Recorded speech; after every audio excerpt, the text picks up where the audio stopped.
Hey guys, AscendantGod here with Raid Shadow Legends. Going to be opening up some ancient shards today. As you can see, we got the double chances. I always save my shards up for the double chances. We got 68 shards, so got 16% chance at an epic each pull, 1% at a legendary. So might get a legendary, hopefully, if I'm lucky. If I'm really lucky, maybe two, but probably not going to see more than one or two at most. But let's see what I open up here. At this point, really, it's not a whole heck of a lot that I really need that would be upgrades in this, like maybe some stuff for faction wars or just stuff to kind of play with on the side. But I haven't really been putting a whole heck of a lot of time into the extras other than just the main stuff. But I could use an upgrade for my Platinum Arena. Like, I have a resistance composition that I run in that right now, which is decent. It can handle Platinum, but I lose like maybe one in every 5 fights or so. So to me, it's not worth sticking in Platinum. I'm losing out on too many medals that way. So it makes more sense to do gold and just get easy wins. But I wouldn't mind getting somebody that would let me sit in Platinum more comfortably. That'd be nice, because then I can start earning that gear each week in there. So anyway, but let's see what I get here. Like I said, I got 68 shards. I made enough room in my inventory so I can open them all up at the same time. So at this point, there's really nothing I could think of off the top of my head that I could need in these other than Duchess.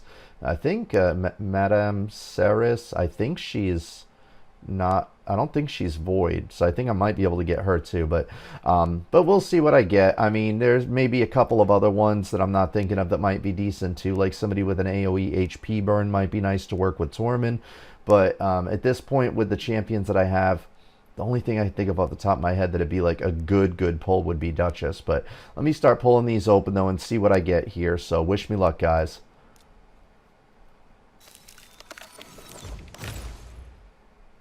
Oh, but epic. All right, that's good. Kitus. Don't have Kitus on this yet. Another one, Vergis. Pretty sure Vergis is complete garbage, though. Oh, a lot of epics. That's kind of cool. Oh, another epic. Cool. I don't have Taurus yet. All right, so let's look. Kitus is like okay for mid game, I'm pretty sure. So AoE, damage increases, hit points lost. This is a secret skill after he's lost 50% of his hit points. Okay. Well, yeah, but that's really hit or miss, because he has to lose at least 50% and he might end up getting killed. I guess he'd work decent with like an unkillable composition, maybe. Something like that. 50% increased attack on him for 2 turns, 4 times at random. It'll be critical if the target has any buffs. One enemy, 85% chance. Okay, well, 100% chance of heal reduction. Yeah, no, I think maybe I was thinking of somebody else. This isn't the guy that I was thinking of. This guy really isn't anything good. It's actually garbage. Vergis, I'm pretty sure, is garbage. Yeah, that's trash. Continuous heal, speed, and on a target ally. Yeah. Yeah, no, he's garbage. And Grimskin is okay. I believe they actually buffed him recently. Pretty sure I use him in my faction wars now, so I would probably use this one for a skill up. That's about it. Yeah, so he has an AoE where it's 80% chance of removing a random buff. I didn't max him out. I didn't see the point, but max skills would be 100% if you wanted to max him, so that's cool. Attacks the enemy 2 times, 50% of chance to provoke, 40% chance doing a provoke. Enemies for 1 turn if the... Okay, so I see. So yes, he has the chance of doing a provoke on 1 champion, and then if he places that, then he has a chance to put provoke on everybody. That still doesn't seem that great, though. Attacks an enemy, 40% chance of a decreased speed. Well, that's nice, decreased speed. I was thinking he did more than this, though. Maybe they increased his damage or something. I don't know. I thought this was the champion that they modified, because I remember this is the dude that looks like he has oil all over him, but I don't know. He still doesn't look very good. Maybe they increased the chances here or something. But even at max skills, it's 70% chance of placing the provoke. Oh, each hit. Okay, each hit. So most likely he's going to place the first one. And then at max skills, it'll be a 60% chance of placing the debuff on all the other champions. So it's okay. I mean, it's not anything that spectacular. Taurus. Let me see. His champion. What? Oh.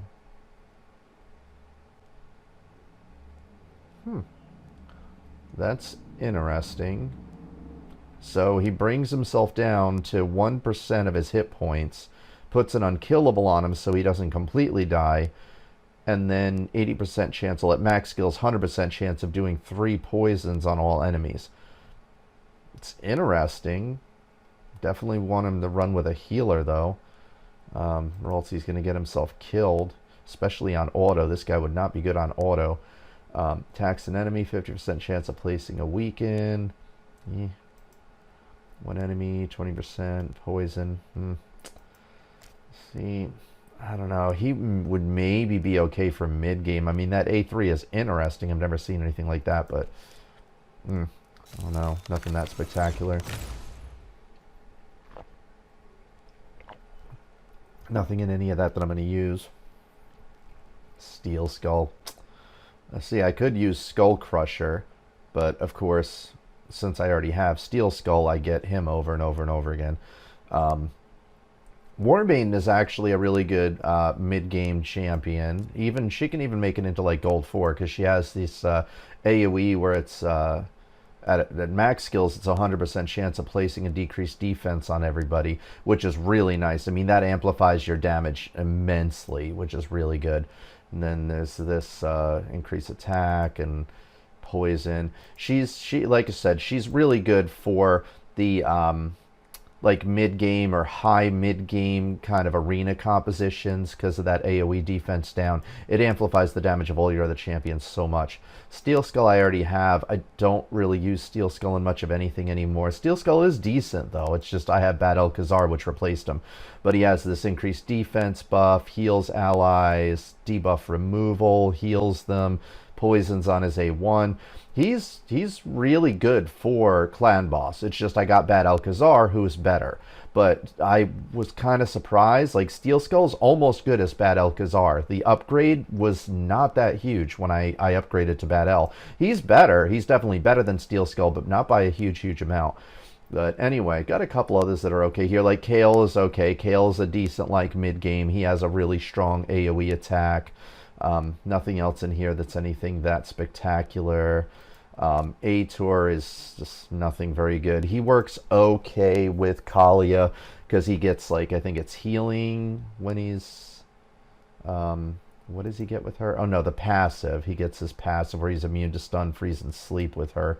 She gets healing, that's what it is.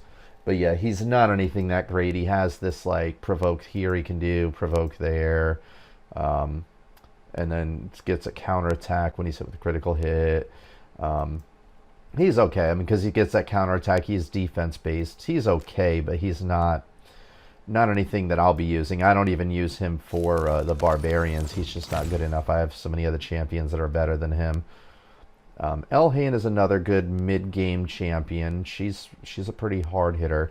Valerie is actually okay. She's not anything amazing, but she's okay. She does, like, shields and stuff on champions. I have her for my Bannerlords.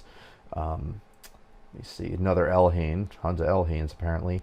Flesh Terror, I have Flesh Terror already. I think, yeah, I'm using him for Faction Wars. He's okay. He's got a, Faction Crypts, 27% attack aura, got an AoE, decrease the duration of all enemy buffs by a turn, increase the duration of all enemy debuffs by 1 turn. That's pretty cool. I like that one.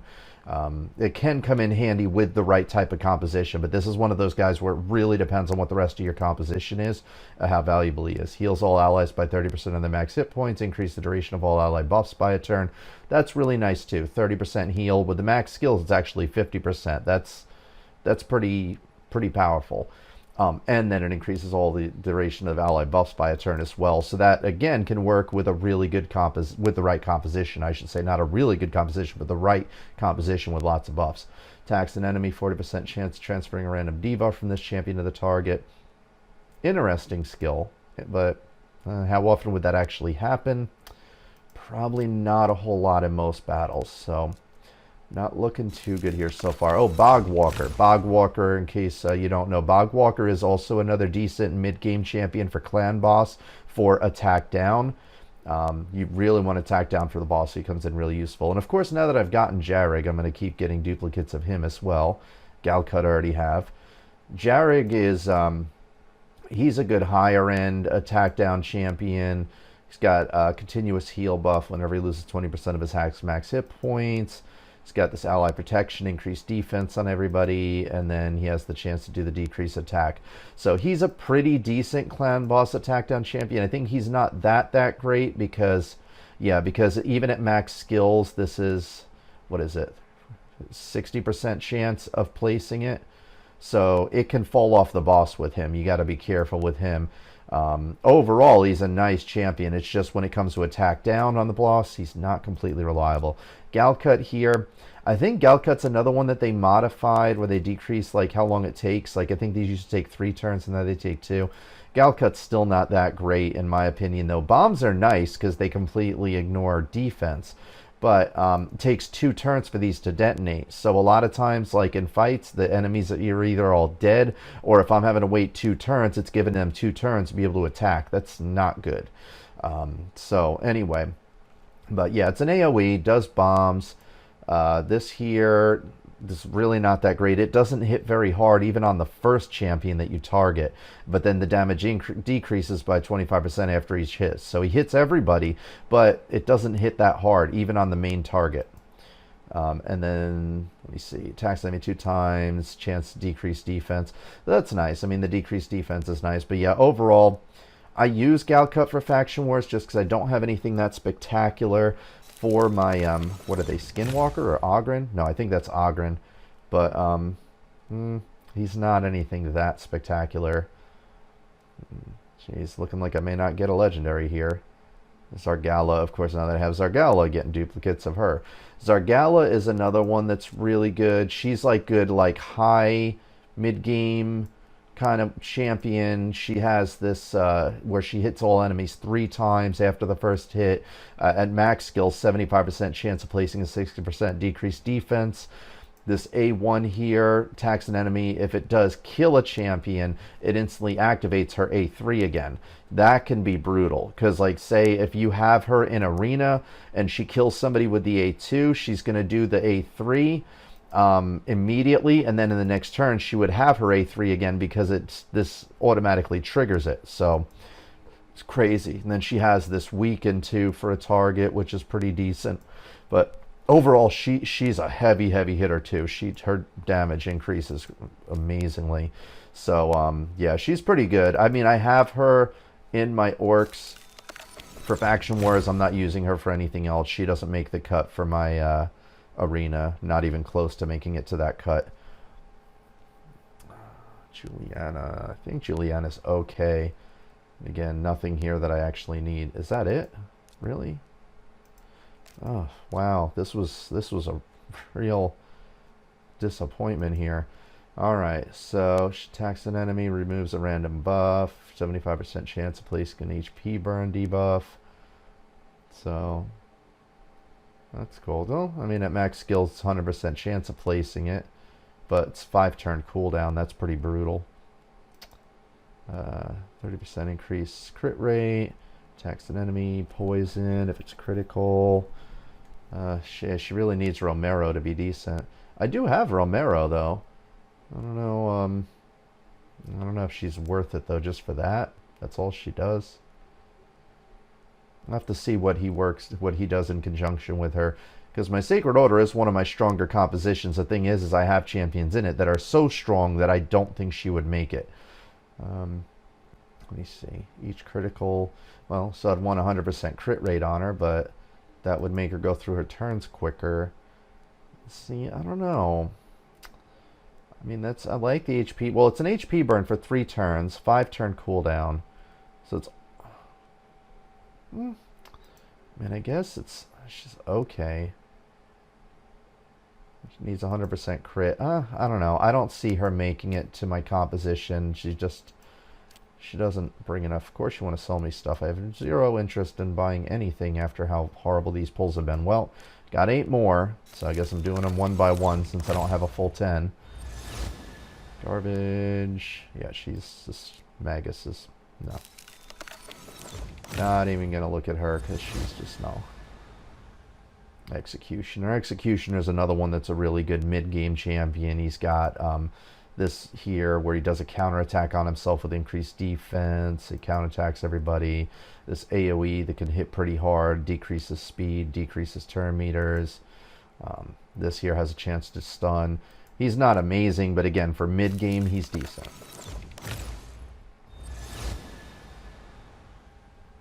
Raider. Nah, Raider's not anything that great. She's like semi-okay for like mid-game. I think I have her in my Faction Wars composition. Bushi is garbage. He's God, he's annoying. Yeah, this here, his passive revives him with 30% hit points, puts unkillable on him for 1 turn. So he basically comes back to life. He's unkillable, but then he's going to go right back down again. Attacks an enemy. This attack's always critical. That's the only thing that's nice about him, is he always gets a critical, so you don't need to put any crit rate on him. But it's 3-turn cooldown on it. And then attacks an enemy, increases each time the skill is used, stacks up 4 times. So the longer he's alive, the harder he starts to hit, but he's just, no, he's not anything that great. I don't see him not getting a legendary here. It's a shame. Hound Spawn is garbage. Well, Hound Spawn is okay, but not for me. Grinner's just no. He resurrects. He's not anything that great. Definitely not something I would even think about using. My Undead is really solid. Magma Blood. Magma Blood is one of the first rares that I actually maxed out their skills. I like the fact that he had a strong AoE and bombs. But again, problem with bombs, they take too long to detonate. He's okay, though. He's okay mid-game again. Another one of those guys. Honor Guard. Nope. Nope. Nothing decent here today, guys. Sorry. Hopefully better luck next time. I don't know. That, kind of curious. Romero here, what he gets from her. Oh, yeah, he gets this. Attacks all enemies 3 times when she's on the team. I wonder how hard he hits with that. I don't... See, I don't know. I don't even have... I have him built just to help keep everybody else alive, though. I don't even think he has a lot of defense on him. And no, he doesn't have any decent crit rate or anything. I don't think I would overhaul my composition just to get her on it. Maybe eventually, way later on down the road, if I have nothing better to do. I don't know how hard that can hit, though. He is a decent champion, though, albeit. Like, he's really good because he's... especially for an epic, because he has this shield, increased defense, continuous heal, steals a buff. Then this here does continuous heal on an ally with the lowest hit points. So he's decent. He's definitely decent. I like him for my Faction Wars composition. He does a good job at helping keep everybody alive. But see, the thing is if I went with this, though, then I would want to increase his crit rate and crit damage to use that. And that would decrease his survivability. And I like the fact that he's really hard to take down and he helps keeps everybody else alive. So I don't see myself using her in conjunction with him, but anyway, but yeah, that's all I got for today, guys. Sorry is a kind of a disappointment there. Wish it was better, but yeah, that's it. That's it for today. So anyway, hopefully better luck next time. At least I got some more food for you know, champion training when that comes up. So there's a lot of duplicates there, but that's all that I got for today, though, guys. So yeah, hopefully we get better luck next time. Hope you guys are having better luck on your pulls. Let me know what you guys are you know, getting on your pulls too. Hopefully you guys are getting some decent stuff here. And I know it's been a while since I've done a video. If there is anything in particular you guys are wanting, I'm going to be doing a lot more content in the real near future. So let me know in the comments below if there's something in particular you're struggling on, not sure about, need some help with, you think would be good for a video. Let me know in the suggestions down there below. And yeah, and let me know too if you guys feel like you typically wait for the 2 times pulls, because I mean, as you guys see in my videos, these days I always wait for the double chances. I don't tend to do it for events, but do you guys feel it's more worthwhile to do the pulls for events or for the double chances? Let me know what you think on that. But anyway, but that's all that I got for now. In my opinion, it's always all about the double chances. I don't do it unless it's a double chance on anything. So one of these days I'm going to have 15 sacreds. That's going to be fun. So anyway, so stay tuned for that. But this is all that I got for today, though, guys. So anyway, that is it. Hope you guys have a better luck on your pulls, and I will catch you guys in the next episode. So until then.